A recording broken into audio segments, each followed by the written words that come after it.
wanted to see what would grow and what wouldn't grow. We're at about 2,900 feet. It was actually a greater revelation.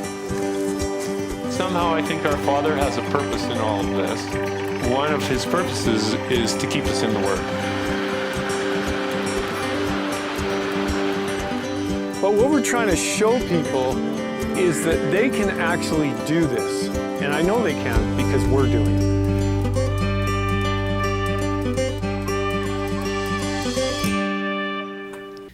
Okay, so back again with another episode, and this is going to be a little bit different, but I'm just going to let you go with this one. It's about the purposes of the feast. Right. The purpose for the feast. Right. So there's only one question. It should be pretty short and simple. What purposes do the feasts have? Okay, good one. I'm going to narrow it down to just one purpose. One purpose. One purpose. If we can shrink this thing down into one purpose. And I have Paul on my side, and he's going to tell me about this. Okay. He's going to tell us about this. But one thing is there's a lot of attention being drawn to the feast. Oh, and they're there big. has to be a reason. Mm-hmm. Now, I've been involved in the feast for over 30 years. So I've seen a lot of people come into a knowledge of the feast. Mm-hmm. And I've seen what it produces, and so I'm looking at it that way. But we have, by the Apostle Paul, a very interesting statement that very few people are aware of. And we want to look at that because I believe that he was making a point in Acts. Everyone knows about the Mars Hill experience where there was lots of shrines and monuments to all the gods. Okay. And he came to the place where he saw an altar to an unknown God. And he said, I'm going to tell you about this guy because you guys don't have any information on him. He's the unknown, just in case they miss someone. So he brought the attention to them. Okay, where are you? I'm in Acts chapter 17. And I'm just going to go there because I'm going to need a concordance here to show something that is absolutely, in my mind, amazing. When I first saw this, I was just really taken by it.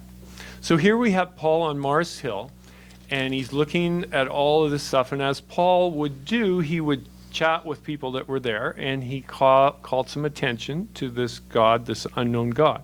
So I'm just going to read here. Now, this is from the Polyglot, the Apostolic Polyglot Bible. Okay. And what it is, and this is a tool that I would highly recommend that people get. What it is, it uses Septuagint, which is the Old Testament, the Tanakh, in Greek. And then it continues on to use the Greek, and it blends the Old and New Testament. So really what we have is an entire Bible with this in Greek.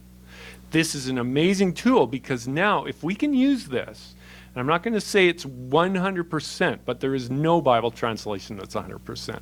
Right. But if we use this correctly, it can help us in so many ways. And I'm going to show how this tool has opened a door up and an understanding that really helped me to understand the purpose of the festival.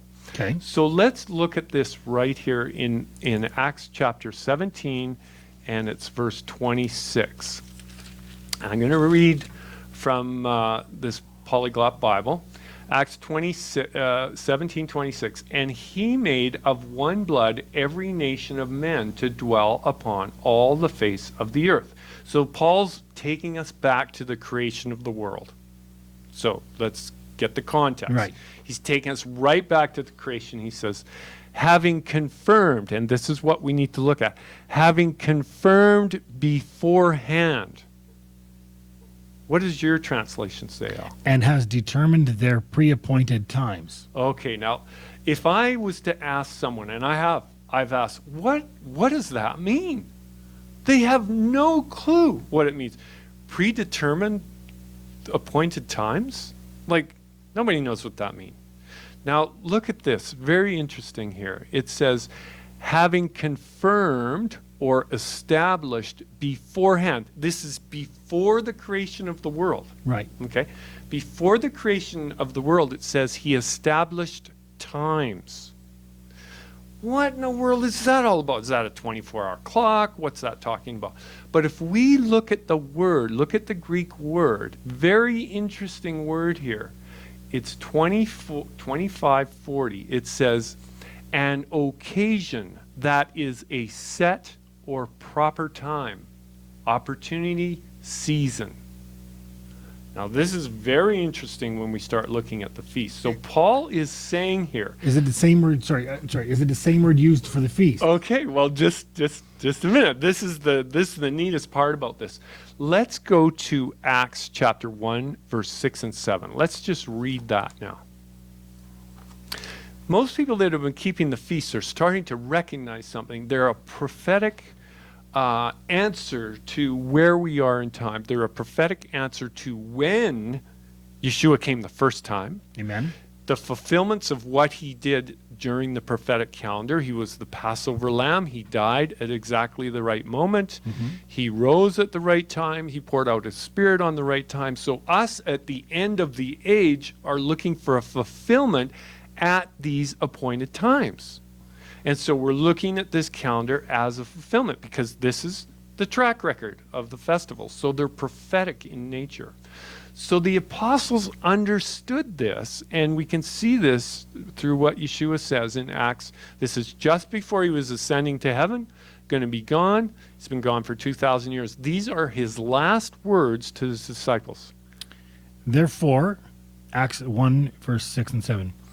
Therefore, when they had come together, they asked him, saying, Lord, will you at this time restore the kingdom to Israel? And he said to them, it is not for you to know times or seasons which the Father has put in his own authority. There you go. So this word time, it is not for you to know the times or the seasons. If we look at that, the word seasons here, it's a little, they've mixed it up just a little bit, but let's go to the verse, and I'm going to show you in this translation what the Greek word is. Very interesting. The word seasons there, I'll just find it here. Times or seasons. Yes, the word seasons, times or seasons, is the same word that Paul used in verse 7 or in chapter 17, verse 26. The very same word. So he said that God appointed beforehand, that's before the creation of the world, seasons, appointed times, because they were going to play a part in his creation. So he set those down before he even created man for a purpose. Now, this is what we're looking for, is the purpose. The purpose of the feast. So that word is the same. Now, if we go back to Genesis chapter 1, and we've been dealing with Greek. So we go back in the Septuagint, and we see here very amazing things.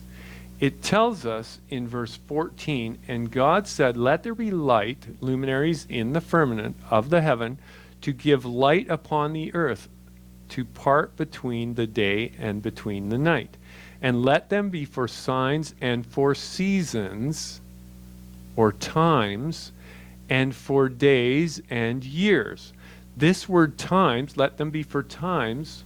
In the King James, I believe it says seasons, but in the Greek it says times. This is exactly the same word. I have signs. And seasons. Signs and seasons, not times and seasons, signs. Signs and seasons. So the word season there is the Hebrew word, if we go back to Hebrew, it's moed or moedim. Right. And that designates that he made these things in the heavens for signs and seasons, for moedims, because they're the clock for the moedims. Mm-hmm. So he made them. But in the Greek, in the Septuagint, it's the same word that Paul used, that God pre-appointed the times, and that the disciples asked, when are you going to set up the kingdom? He says it's not for you to know the time, the appointed time. We know he's coming on an appointed time. Yeah. They knew he was coming on appointed time. His whole ministry demonstrated that. Right. When he comes, they were asking him when, and they used the same word, what appointed time? When are you coming? Of course, they thought he was coming a lot sooner. So what's the bombshell?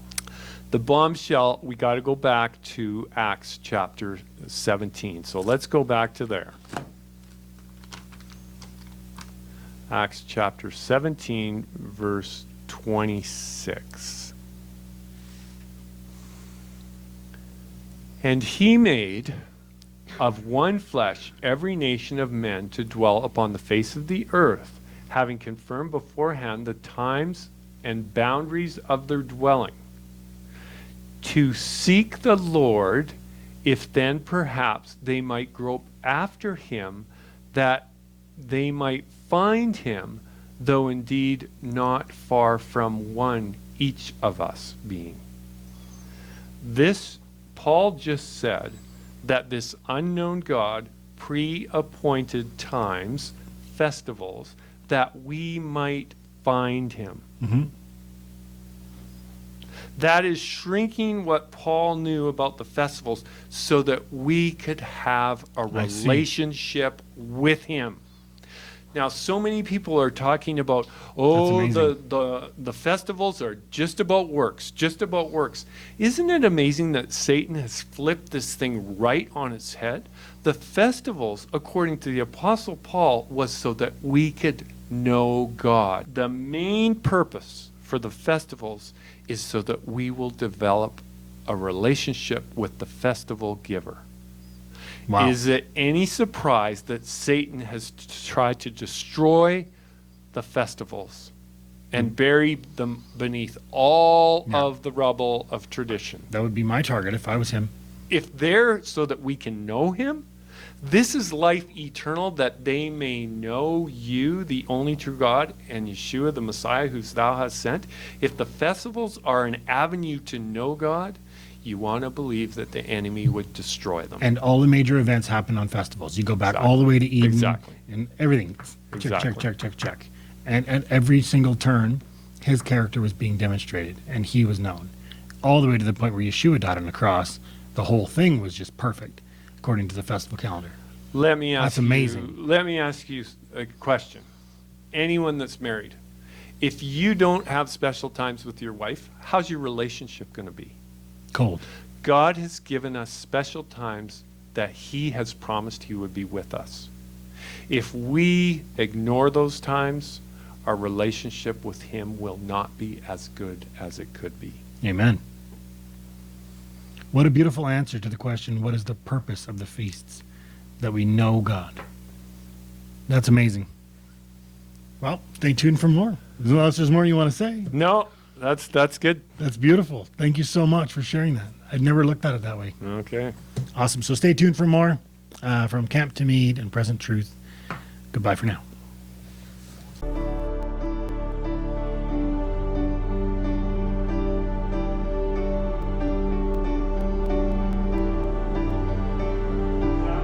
Same thing. Man and God, and the Sabbath is what unites them. Y es lo mismo que significa el hombre y Dios y el sábado en el medio. El sábado es ese pacto matrimonial del hombre con Dios. All I'm doing here is I'm just pointing you to look at these connections. And when I leave and I'm halfway across the ocean, you're going to be able to start studying this out yourself.